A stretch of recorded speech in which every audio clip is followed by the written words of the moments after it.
नमस्तो। ध्यान दीजिए एकादशी। स्कंद पुराण यहाँ तक कहती है कि इस कथा के चरित्र को जो श्रवण कर लेता है उसको 26 एकादशी करना भी नहीं पड़ती। इस एकादशी की केवल ये कथा सुनकर ही वो तर जाता है। बहुत ध्यान से सुनना इसको कथा, तो बड़े भाव से सुन लो इसको, बड़े प्रेम से। इसलिए सारी एकादशियों में निर्जला एकादशी की महत्वता शास्त्र प्रमाण करता है। निर्जला एकादशी का उद्यापन जो करा जाता है, उसका उद्यापन और प्रदोष का जो उद्यापन करा जाता है, इन दोनों का क्रम लगभग एक जैसा ही। तो निर्जला पहुंची है और निर्जला ने जाकर भगवान नारायण से निवेदन करा। भगवान विष्णु ने पूछा, क्या बात है निर्जला, आज तुम खेलती हुई यहाँ पर आकर खड़ी हो गई, क्या हुआ, क्या है? क्या तुमको गौलोक धाम में आनंद की अनुभूति नहीं हो रही जो तुम वैकुंठ में आई? निर्जला घूमती घूमती भगवान के सम्मुख में पहुंच गई। भगवान ने पूछ रहे, बार बार पूछा, निर्जला हुआ क्या तुमको?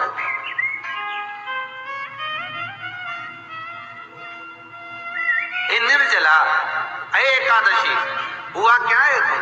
क्या कारण है तुम्हारे यहाँ आने का, वैकुंठ पहुंचने का? बहुत ध्यान देना महाराज। शास्त्र कहता है सोमवार, मंगलवार, बुधवार, गुरुवार, शुक्रवार, शनिवार, ये देवता वो देवता सबके व्रत कर लो, सारे व्रत कर लो, पर ये व्रत आपको परमात्मा के धाम तक लेकर नहीं जा सकते, क्योंकि इनका जो पुण्य है वो मृत्यु लोक में आप थोड़ा सा भी गलत करते हैं तो पुण्य समाप्त हो जाता है। पर हिंदू धर्म के 3 व्रत ऐसे बता दिए जिन व्रतों का पुण्य समाप्त नहीं हुआ।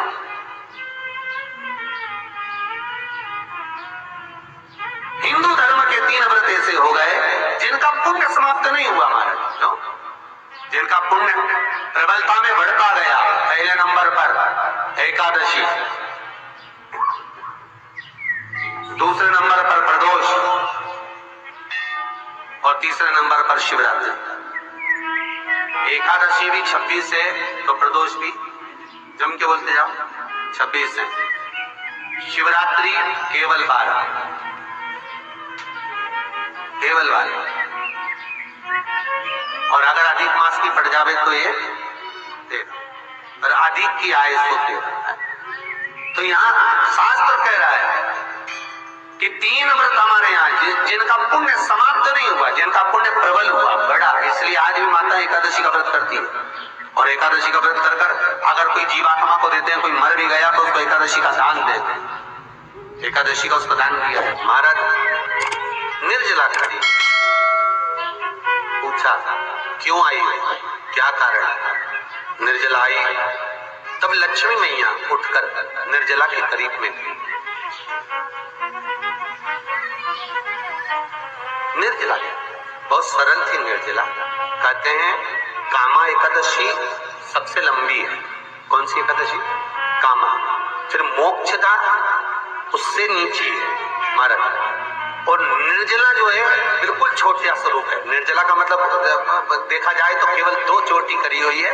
मस्तक पर भोर लगा हुआ है निर्जला के, माथे पर बिंदी लगी हुई है निर्जला के, सुंदर गले में तुलसी की मालाएं पहनी है निर्जला, हाथ में जो हाथ फूल जैसी माताएं पहले पहनती थी, आपको ध्यान में होगा, ऐसा बड़ा फूल होता था, अंगूठियां पड़ी होती थी, हाथ में ऐसा लगा रहता है। तो निर्जला हाथ फूल में तुलसी के धारण करती। बड़ा सुंदर स्वरूप है माता निर्जला का महाराज। छोटी है तो माता लक्ष्मी उनके पास में गई और निर्जला से जाकर पूछा, निर्जला तेरे आने का कारण क्या है, तू बता। नारायण आपसे पूछ रहे हैं कि क्यों आई हो, किस लिए आई हो, क्या है तुम्हारे आने का कारण? निर्जला ने कहा, मेरी विनती केवल इतनी सी है मां कि मैं ये चाहती हूं कि मैं जीव के प्राण छूटने के बाद उसके प्राणों को जिस समय मैं लेकर जीवात्मा के प्राणों को परमात्मा तक भेजूं, वैकुंठ तक भेजूं, गौलोक धाम तक भेजूं, उस बीच में मुझे ले जाते समय कई नरक भी बीच में पड़ेंगे, कई स्थान ऐसे बैतरणी आदि का स्थान बीच में आएंगे तो वो स्थान में मुझे रोका ना जाए, मैं सीधे भगवान के धाम पहुंच जाऊं। ऐसी कृपा, ऐसी दया। जितनी माताएं एकादशी का व्रत करती, बहुत ध्यान से सुनना आज की कथा हो, शायद जिंदगी में मिली ना मिली, और ये कथा का रिश्ता तो बहुत ध्यान से सुनना। स्कंद पुराण यहां तक कहती है कि इस कथा के चरित्र को जो श्रवण कर लेता है उसको 26 एकादशी करना भी नहीं पड़ती। इस एकादशी की केवल ये कथा सुनकर ही वो तर जाता है। बहुत ध्यान से सुनना इसको, कथा को। सबसे पहला नियम एकादशी व्रत का, सबसे पहला नियम है कि आप जिस दिन व्रत करो उसके एक दिन पहले भक्ति का संचार इस हृदय में करो। भक्ति का संचार इस हृदय में कर लीजिए। जिस दिन आप व्रत करो, जैसे एकादशी का व्रत कर रहे हो तो दशमी के दिन शाम का समय जब आवे, रात्रि जब होने लगे, शाम का समय आवे और रात्रि का आप जब भोजन ग्रहण करो तो उस भोजन में कोई ऐसा पदार्थ ग्रहण मत करिए जिस पदार्थ के कारण आपकी एकादशी बिगड़ जाए। कोई बेकार भोजन में ग्रहण नहीं करना, श्रेष्ठ भोजन ग्रहण करिए दशमी।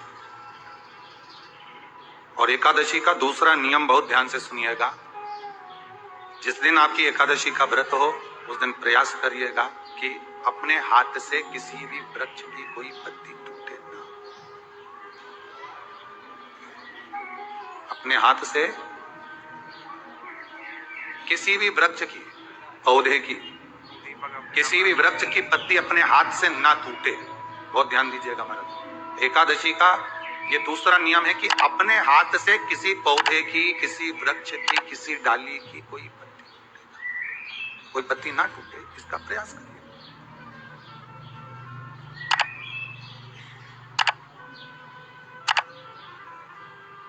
कितना सुंदर व्याख्यान कहा है, कितना सुंदर वर्णन है महाराज कि मात्र एकादशी का व्रत कर लेने पर, मात्र एकादशी का व्रत कर लेने पर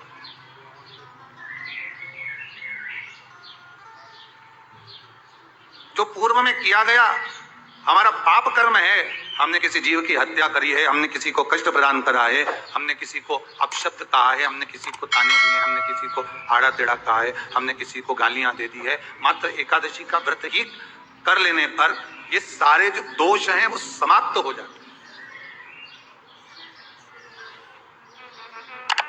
सारे दोष हमारे समाप्ति पर आ जाते हैं।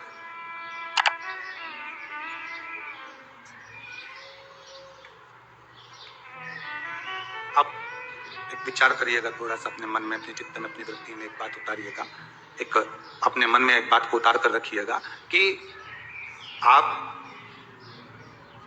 अपने पाप को, अपने पाप कर्म को जिस दिन क्षीण करने वाले हो, समाप्त करने वाले हो, अपने पाप को आप जिस दिन समाप्ति पर लेकर जा रहे हो तो उसके एक दिन पहले आपको प्रसन्नता होना चाहिए कि नहीं होना चाहिए कि कल मेरा पाप कटने वाला है, कल मेरा पाप समाप्त होने वाला है।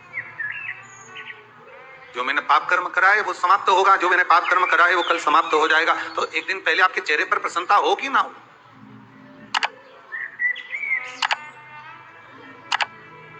और चेहरे पर वो प्रसन्नता आपके आना चाहिए कि कल मेरा एकादशी का व्रत है, आज दशमी है, कल एकादशी का व्रत है, तो कल मेरी जब एकादशी का व्रत रहेगा तो मेरा ना जाने कितना कितना पाप, कितना असत्य, कितना झूठ, कितना प्रपंच वो समाप्त हो जाएगा। इसमें मुझे प्रसन्नता हो, इसमें मुझे आनंद था।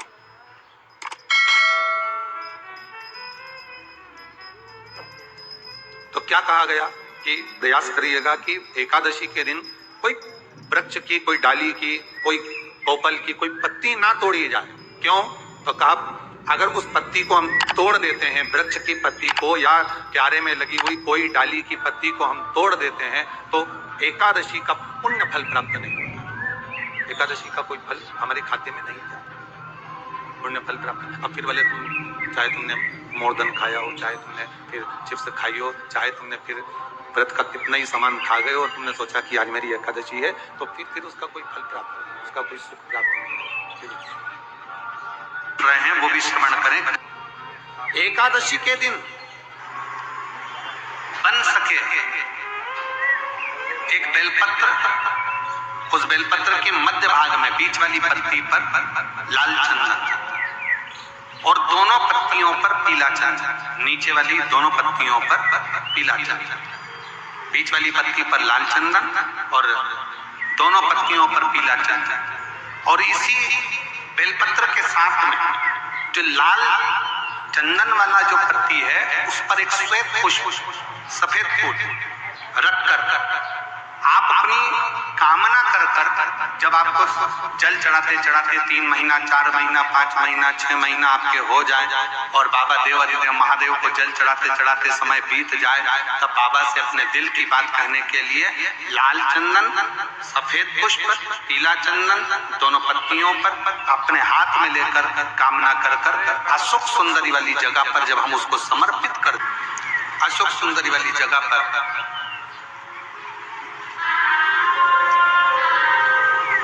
ये शिवलिंग जलाधारी और उसके सामने का जो भाग है उसके मध्य भाग में अशोक सुंदरी का स्थान। बस इसी स्थान पर बेलपत्र और श्वेत पुष्प, बीच वाली पत्ती पर लाल चंदन, आसपास की पत्तियों पर पीला चंदन और वो शिवलिंग की सम्मुख में जो अशोक सुंदरी का स्थान है वहां समर्पित कर। उस स्थान ये रोज नहीं करना, फिर ध्यान देना, कभी कभी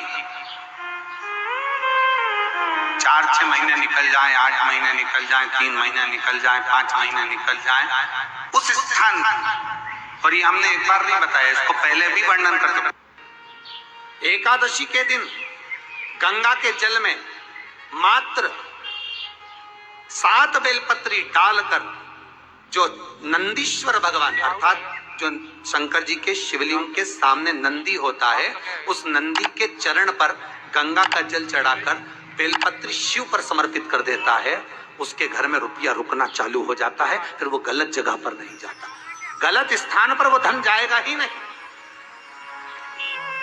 बेटा अगर व्यसन में पड़ा हुआ है, मदिरा पान में पड़ा हुआ है, मांसाहार में, जुए आदि में जा रहा है, तुम्हें लग रहा है कि मेरा बेटा गलत मार्ग पर जा रहा है, ये मित्र दोस्ती गलत हो रही है, वो सही जगह पर आ जाए। तो हो रही है 30,000 रुपये महीना, 40,000 रुपये महीना कमा कर लेकर भी आ रहे हो, कमाई तो आपकी हो रही है, 30-40 हजार रुपये महीना आप कमा रहे हो, 50,000 रुपये महीना, 1 लाख, 2 लाख, 4 लाख रुपए आप कमा भी रहे हो, पर आया और चला गया, उसका क्या करोगे?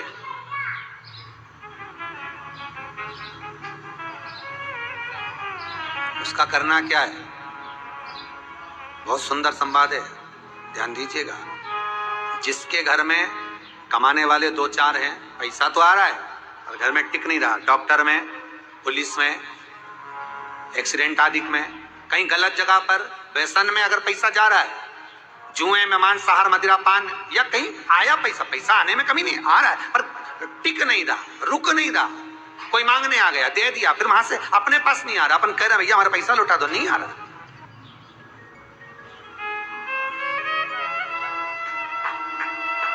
करना है एकादशी।